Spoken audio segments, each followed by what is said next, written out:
Good morning. This is Molly Christensen, and welcome to How to Fix Your Kids. So I want to thank everybody who's on the call, and I know you're all busy because you're a mom, most likely. So give yourself a pat on the back for being here.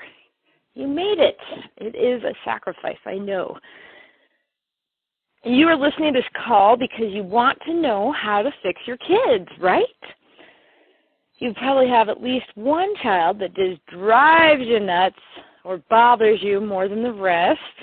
It's like, you love this child, but sometimes it's trying to mix oil and water, and it's hard. Or maybe you've got one or more kids that just won't obey, and you get totally frustrated. Or maybe your kids are always fighting, and you just want some peace. So today I'm going to give you actually what I'm not going to give you, we'll go there first, is specific answers or systems on how to fix your kids. Because, of course, we all know we really can't fix kids, right? Our children were born whole, and they aren't broken. They don't need to be fixed. Trained, yes, but fixed, no. So what I'm going to do today is I'm going to give you a paradigm shift, hopefully, about how you deal with those kids. And you may learn something about yourself that you might not want to know, but it will greatly change your frustration level with your children. So it's my hope that today it's going to change your perspective if you haven't thought this way before. On this call, I'm also going to ask you to do some stuff that while you're on the call, like out loud. And so if you can do them, that's all the better. But I'll warn you beforehand so you can go to a place where it won't seem like you're talking to yourself or something on the phone call. So I hope that's okay with you. And if you don't want to learn this, you can always hang up, right? So how do I know this? Why am I sharing this? It's because, yes, I have had these experiences. I've had that kid that drives me nuts and that I created power struggles with. In fact, I've probably had that with each kid at different times of their lives, I've had kids that will not obey and fall into like a total meltdown when I ask them to do anything. And I've gotten frustrated with them. I've had fighting kids. And yes, I've yelled at them to stop it. We know that's effective, right? I've tried all these methods, and we know they don't work. And I still have all these things happen because I still have kids at home. But I have learned that it's the way that I deal with these things that allows me to have the peace to be able to train them to become amazing. I don't need to fix any of my kids. They are all whole and complete as they are. I do train them, but I don't have to feel frustrated with them anymore. At least not nearly as much as I used to, right? So for those of you who don't know me, I am a mom of 7 children. They range in age from 4 up to 21. And I have homeschooled them for the last 16 years. And if you don't think that makes you need to learn how to train your children, you should try that sometime, right? I am also a teacher, a presenter, and a mentor, and I share what I've learned with you so that you can learn from my struggles and cut down on your frustration. I really had no idea what I was going to be when I grew up. I graduated in mechanical engineering from college, and so that's a little bit different than I expected, but I really love it. Okay, so today we're on this conference call. So if you haven't yet, go ahead and mute your phone. You can either hit the mute button on your phone or you can push *6. *6 is the muting. So I'm going to leave time at the end for questions, so write them down so you don't forget them. And then last of all, try to participate as much as you can. I know it's kind of hard on a conference call, and we have distractions, but, do what you can do. All right, we're going to get started now. get into the good stuff. So in my description of this class, I mentioned that you're going to learn a great power in words, okay? So we all know that we should say good, positive things to our children and to others, of course, right? We know that we shouldn't compare or criticize or put down our children either. You know, you may have had an experience in your life where somebody said something negative to you, and then you believed it for a long, long time, even though it wasn't necessarily true. Like one experience that come to my mind was once when I didn't know this happened at the time, but my sister, she's older than me, and when she was a teenager, my dad said something to her, like very negative about the jeans she was wearing, and her self-esteem just plummeted.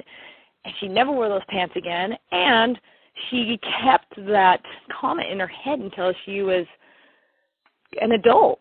And that's when I actually heard the story. She still felt bad about that until she chose to let it go. And then, like, what about sarcasm? Even sarcasm isn't great. It seems so harmless because it's supposed to be funny, but it's still putting people down. In fact, when I was in high school, it was the cool thing to do. It was cool to slam people sarcastically. Stuff like, oh, look at you, you're so talented. You know, it's more in the tone of the voice than the actual words there. So tone has a big power too. But when I was in high school, I developed that skill, I guess you could say. I thought I was so good at it, and it was so good that I'd even do it to people I didn't know, and of course they didn't always completely know I was joking, and even if they did know, it still wasn't great. And in fact, I had to have a wake-up call when I was dating my husband, and he had to tell me that I was mean. Really? I was just doing it to be funny.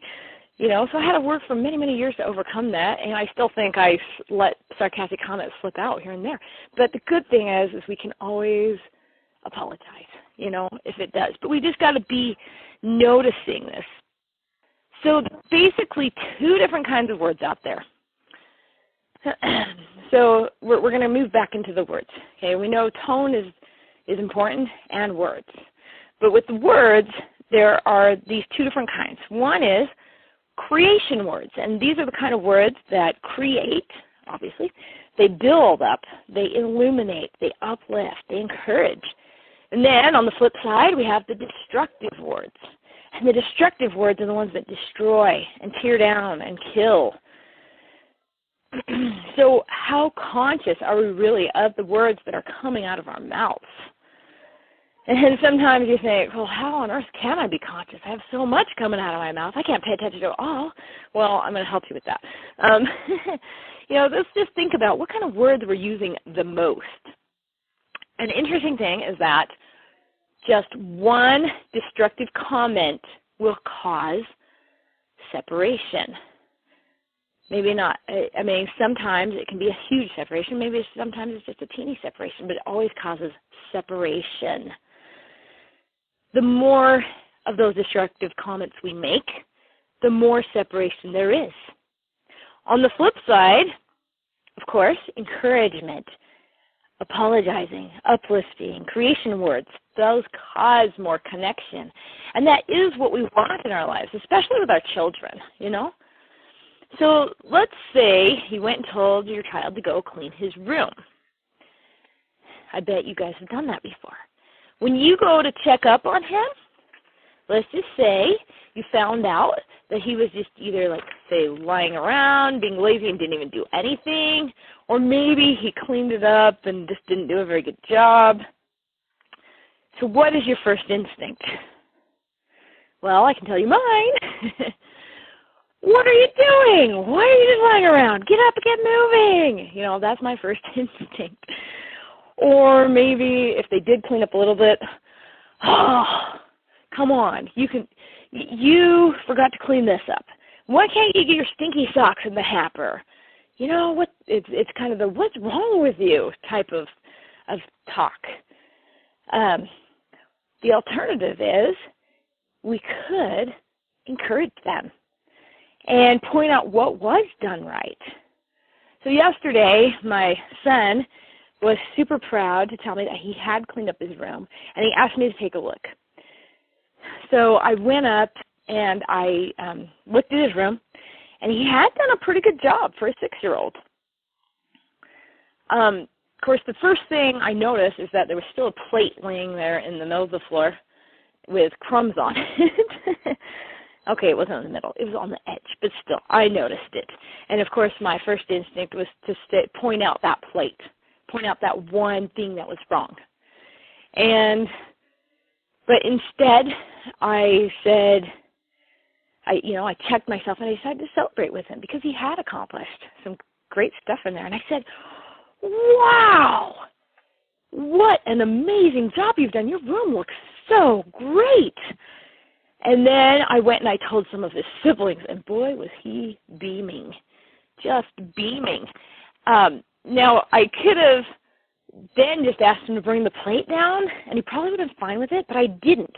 I didn't say anything. I just grabbed the plate myself, and I started to bring it down. And what was really interesting is when he saw me carrying the plate, he goes, oh, yeah, I forgot to get that plate. I was going to get that. And so he learned the lesson. I didn't have to tell him he'd done something wrong. And it was a beautiful moment, really. And then the really cool thing is later on, he went and made my bed. It's like, wow. I'm like, okay, encouraging words are awesome. Now, saying nice things and encouraging our kids is really a no-brainer. We know we should do that. But sometimes we do forget. But this call is not really just about speaking kindly, although, of course, I highly recommend that. That is just the beginning level. Okay, now I want to move on to more advanced level stuff, if that's okay with you, for the power of words. Because words are affecting us all so much more than we know. And the power of these words goes deeper than I ever had any idea it did. I am quite sure that you probably noticed that when you're frustrated or annoyed with someone, you have a really hard time saying nice things to them. You might try to do it for a little while, but if you got that frustration feeling inside, there does come that point where you just spew out the mean things to them, right? Why is that? What is going on? Okay, listen very carefully to this. It is very difficult to say nice things to other people when you are saying mean things in your head. Wait, so you're saying if I'm thinking negative things, I won't be nice to my kids? Yeah? So that maybe doesn't sound like it's earth-shattering, but it changes everything when you understand what is happening in your head. I know this is still sounding pretty basic, but we'll go to some deeper levels here. If you are feeling frustrated and the thoughts in your head are going like this, oh, why don't these kids ever obey and listen to me? They're so lazy. I have to do everything around here by myself. Even if you don't say anything about it, the words are still in your head and they can feel it.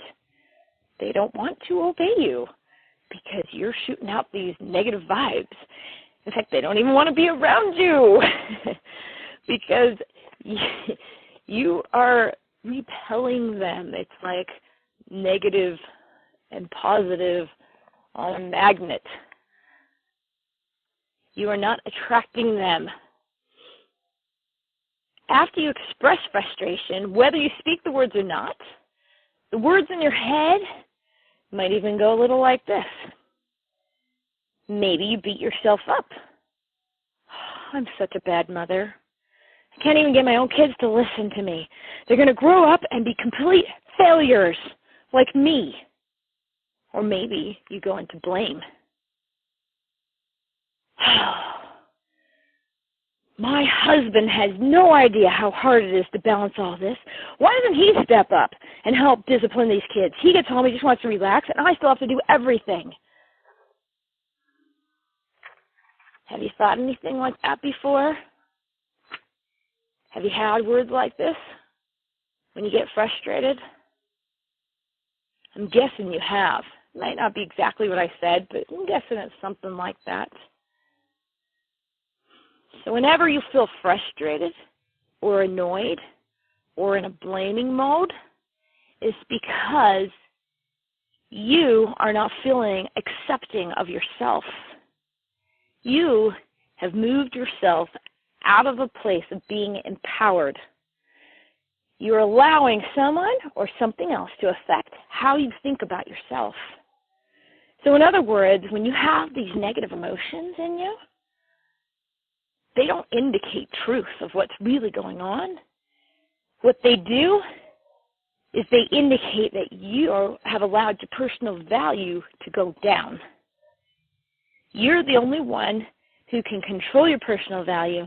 And if you haven't taken responsibility for that and you're constantly letting others affect you, life is going to be really, really frustrating. How do I know that? Yeah, rats. It's me. So what does all this have to do with fixing the kids? In your brain, this is really interesting to notice. I've noticed this pattern. What annoys you or frustrates you in others is a reflection of what you are thinking in your head. Most of us are really not super clear on what's going on in your head, but let's think about this. Other people are a really great indicator of what's going on in your head. So when we see these other behaviors or traits or whatever that bug us or annoy us or irritate us, it is because we don't like that about ourselves, or we're worried we might have that in us. We don't accept ourselves. So when I first heard this concept, I'm like, no way. That's wrong. I don't think that. So I ignored this concept for a long, long time. But as I started to let that idea sink into my head, I started to notice there was some truth to this. When I get frustrated that my child is so stubborn and won't obey, oh, yeah. Yeah, I'm stubborn, and I don't want to obey what God wants me to do sometimes. If I have children that are fighting and I get frustrated with that, who am I fighting in my mind and my heart? Oh, yeah.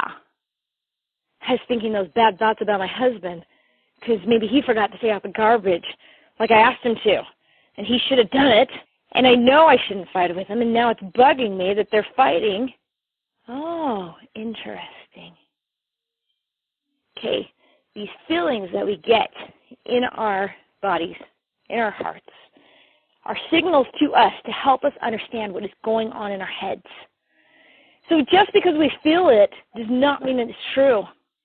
If we don't check in on those feelings, though, our brains are going to start to gather evidence to prove to our brains that those feelings, why those feelings are true. So I hope that's making sense, okay? So maybe I'm going to start, okay, I'm frustrating. Or not, sometimes I probably am frustrating. Well, I mean, if I feel frustrated because my kids are fighting, then I'm going to feel frustrated. They're going to keep fighting. And then my brain says, see, you should be frustrated because they're fighting, and they shouldn't be, right? I have every right to feel mad at my husband because he should have taken out the garbage. Okay. If we check in on our feelings, we're going to find that we usually get those negative feelings because we were thinking or doing something against our own value system. I mean, I know it's right not to get mad at my husband or kids. that is against my value system, but if I let those feelings simmer, I will start repeating those words in my head, and then I will start justifying and rationalizing why I can do that, and soon the story gets stronger and stronger, and that is all I can see. All I will be able to see is that my kids are messes, and my kids are fighters, and they don't get along. That is not what I want, you know? I get to the point where I'm thinking, my kids always fight. I'm such a bad mom. I can't handle this. My husband's lazy because he never takes out the garbage. No one supports me. I give up. Obviously, if I take a second to look at this when I'm not in an angry feeling of frustration, that is not true. My kids don't always fight. I'm not a bad mom. My husband is not lazy by any stretch of the imagination. And people do support me. You know what I mean? So when you get into that mode and you're thinking that, you don't even try to implement a system to train your kids because you already know it can't possibly work because you're a bad mother. Your kids will always fight. Your husband doesn't support you. And then you're all depressed. And it's a mess. But there is hope. And that's why I'm doing this call. Because there is hope. And it's much better than just trying to think positively. Okay? The first step is to recognize that the pattern is going on in your head. In my mentoring, I've discovered I am not alone in having these negative thought patterns. Humans all get these negative thought patterns. And then the other cool thing about humans is that humans are not bad. They're all born with this goodness, this greatness inside of them. This was such an awesome discovery for me because if I'm not alone in this and humans are good, then I am not a bad person. And if I am not a bad person, I do not have to beat myself up anymore or blame other people because they are good too. This changes everything. I'll tell you why. The words that you have going on in your head are so powerful. Your brain thinks that all the thoughts it thinks are true. We talked about this a little bit earlier. It collects evidence to prove that. You know, even blocking things out of your brain or rationalizing things that are there that might prove the thoughts otherwise. Okay? Your brain is wrong, though. Sorry to tell your brain that. It doesn't like to hear that.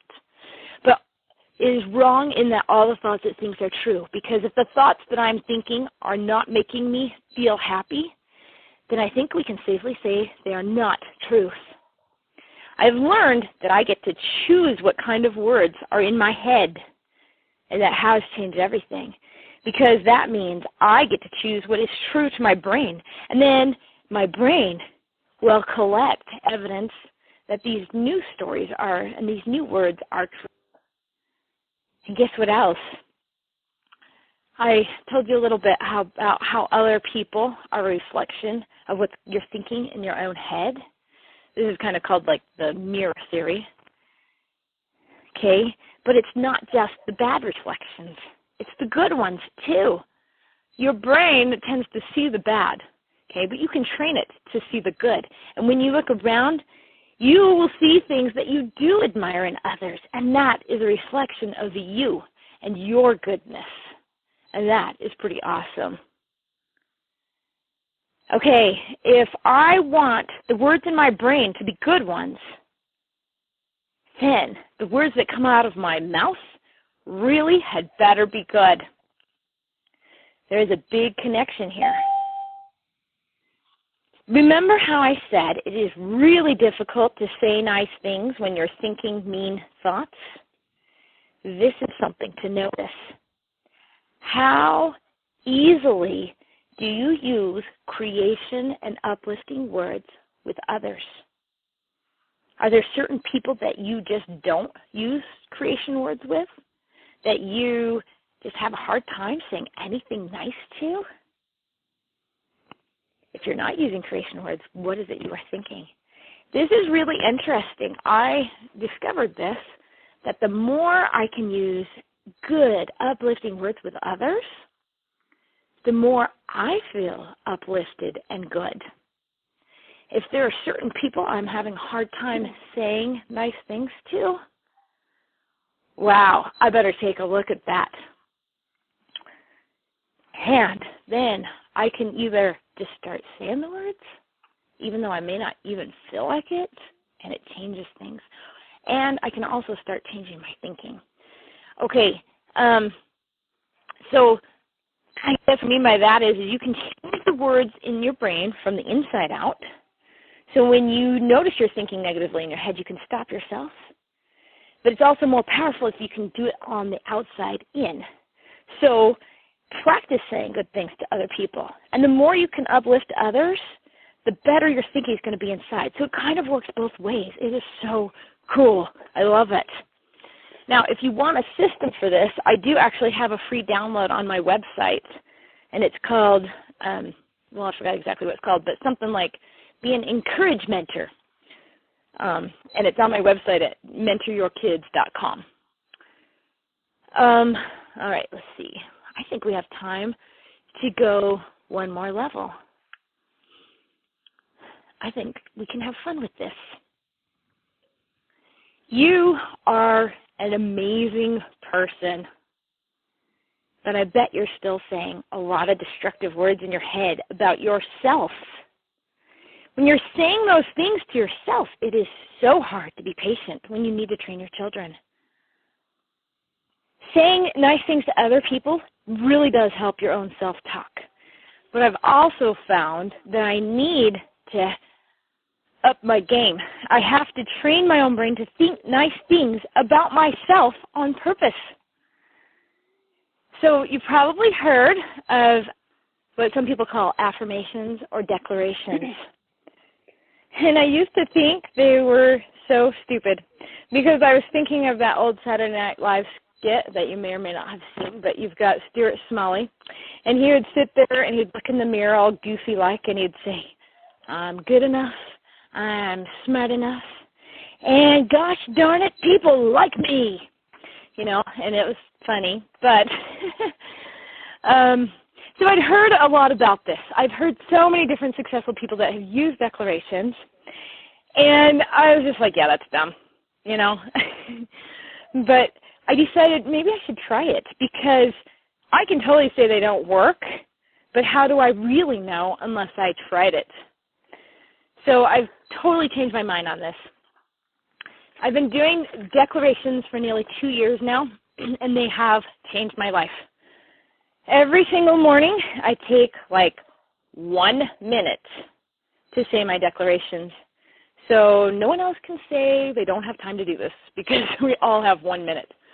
At least I hope we do. If you don't, then you got other problems, I think. But basically, what I do is just say a list of sentences that say great things about myself, things that I am or that I do. And some people kind of go, well, yeah, but those aren't true. Yeah, but neither is the other crap you're saying to yourself. It's not true to tell yourself that you're a bad mother. So I figure, why not put in the good story into my head, right?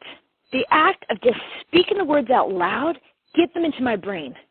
I have said them long enough out loud now that my brain is beginning to believe these things.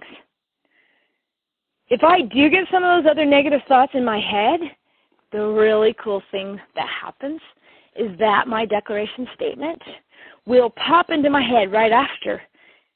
It's like if I think, oh, I look crappy today, immediately my declaration statement will pop into my head and say, no, you're a beautiful daughter of God. It's like I'm brainwashing myself. The beautiful thing is when I can believe that I'm enough, that I am good, and I am awesome, then I am empowered to say these things to other people. And then it just becomes greater and greater. All right, I want you guys to try and practice this with me right now. So go to some place, like your bathroom or something. I'm in my closet. That's the only place I can get away from the kids when I'm doing these calls. But I'm trying to get away from them. But sometimes you just do. And I want you to go someplace where you can be alone for just a minute. What I do when I pick a declaration for myself to say, I pay attention to what negative thoughts I have been thinking. And then I flip it around and add another good thing. So I'll give you an example. I have had the thought, I am ugly before, haven't you? So I can just flip that around and I can say, I am beautiful. And then I can add another good thought with that, and I say, and I am amazing. So when I first started doing these declarations, I could barely even get these out of my mouth because my brain did not believe it. And my brain's just like, that's a lie. That's not true. Blah, blah, blah. And I certainly couldn't say that in front of other people. Forget that. Okay? So what I want to do is just get you started today so you can see that you can do this and then have you keep doing it, okay? So you'll start believing it. All right. So I'm hoping that you're someplace where you can do this because I want you to try doing this out loud because when you say it out loud, it makes it so much more powerful. You can try thinking it, but I'm telling you, it's going to be rough to get that into your brain if you're not saying it out loud. All right, so let's do this together. So let's just whisper it together. The words we're going to say is, I am beautiful and I am amazing, okay? So first we're just going to whisper it. I am beautiful and I am amazing. Okay, great. You did it. I hope you did it. Because you are beautiful and you are amazing. And if you're finding this hard to say, then you really need to say it. Because this is for your kids. This is how you're going to fix your kids. And I know this about you, even though I can't see you. So now we're going to do it a little louder. Let's say it together, okay? I am beautiful and I am amazing. That's great. Because you are. Okay, we are going to do this one more time, and this time I want you to try and do it like you actually feel it. You feel that in yourself. So, here we go. I am beautiful, and I am amazing. Awesome. Now, I really don't know if you guys did that with me or not, but I really hope you did. I know you might have felt silly because when I first started, I totally understand that. I felt so silly, so stupid. But it works. It so works. I mean, if your kids heard you, then they're really wondering what you're doing. But that's okay. Declarations are so powerful, I promise. And the awesome thing is once your brain starts to believe that about yourself, you have such an easier time saying it to other people. This is how you're going to be able to encourage your kids and not get so frustrated with them. You know, you do this for them. You don't do this for you. It's them that makes you want to grow and to change and become that mother, that person that you were meant to be. Words are so powerful, whether you're thinking them, whether you're saying them or writing them. I have so much more I could share with you on this, and I would love to be able to work with you on this if you felt like I could help you. I can help you learn the advanced level of declarations, and I have so many other tools, too, that will help you take back your personal power, help you become that person you want to be for your children, you know. If you're interested in that, I do have free mentoring sessions that you can sign up for on my website. Now, the problem that I see here is that we want to fix our children when it's really what we are thinking of ourselves in our own heads. We know children do not need to be fixed. They just need to be trained and loved and accepted for who they are. Instead of us thinking that they're a mess, they're disobedient, they're angry, we just need to create a whole new story for us to be thinking. If you don't, you're going to still keep going through the same old pattern of asking, getting frustrated with the kids, looking for new systems, trying new systems, and then you're going to find they're not going to work. Because until you fix the root of the problem, it's just going to keep happening. And you're going to have this lousy relationship with your kids. And I know none of you want that. No mother wants that. No father wants that. So I've given you some good tips today for you to be able to change your words with your mouth. Like you can use that Encourage Mentor program, if you'd like, on mentoryourkids.com. And then you can also use declarations. But I do also have another solution that you might be interested in, and that is my Family Vision webinar. Is your family just how you want it to be right now? I'm guessing if you're on a call named How to Fix the Kids, then you might have some things you'd like to change, right? If not, do you know what it is you want your family to be like? Do you know what you want for your family? Have you used creation words to write it down? That creates power. You might kind of know in your head what you want, but if you're really going to defeat the negative words in your head as well, you've got to use some extra powerful tools. You've got to write it down. So in my Family Vision webinar, you're going to write a powerful story using creation words about what you want for your family. And then you're going to use that story to retrain your brain so you can create that amazing family that you can see in your head. To wrap up, I hope that you're going to do some of these things, that you're going to take some action to start changing the patterns in your lives, because you are an amazing person. You can do this. So remember the things that I had mentioned today. Remember, words are so powerful, and to speak kindly. And remember about the mirror theory. What bugs you in others is a mirror of yourself, but also what's great about others is a mirror of yourself as well. And then remember about using the declaration so you can change the thought patterns in your head, because when you know that you are awesome, that you can accept yourself for who you are, you can do that with other people as well. Okay, so let's just wrap up now, and let's open it up for any questions. If anybody has any questions, you can unmute yourself. And it is *6 or just mute button on your phone. If anybody has anything they want to say, I would love to hear from you. And I know sometimes when I get on calls, I don't have anything to say because I'm like, wow, I need to go do that, you know.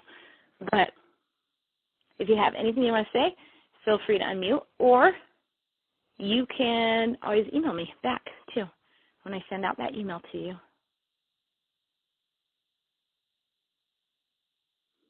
All right, sounds like nobody's going to say anything right now, and that is just fine. So go on, have an awesome day, and tell yourself that you are amazing, because you are.